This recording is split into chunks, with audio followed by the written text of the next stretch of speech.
So I grew a lot, as you can see, of Swiss chard this year. I was working on a project to really look at our bright light series. With bright light series, you can have red, some have yellow stems, and some are white stems. So this is very colorful to be able to garnish and use in salads or just to eat by itself.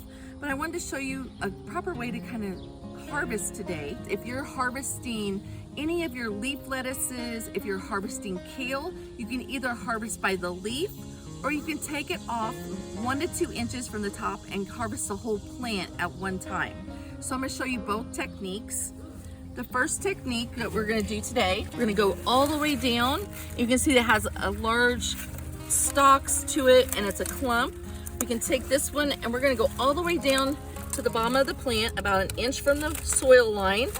We're going to go ahead and harvest all of the stems. This way, we're grabbing the whole section. We're going to harvest all of these stems. You can kind of see this has some older leaves to it, has some young leaves to it. The second way that you can harvest, if you harvest some of the older, more mature leaves, you'll see this young growth that comes out. And then you can take, if you want to have really that young, tender stems to it and leaves, you can harvest like this, the center part of it. This is coming out. Those more mature leaves can be still used in more of a wilted type of dish or entree. This one is more of your salads. You can see the springs to it, how beautiful the red color is, and these are very tender leaves that can be used today. You can wash them off today and go ahead and use them in your salad. In that series of bright lights, you'll have some white stems. They're gonna have those nice long leaves to them. They can be utilized. Those are very tender leaves. We have these beautiful yellow stems to them. They're bright yellow in color.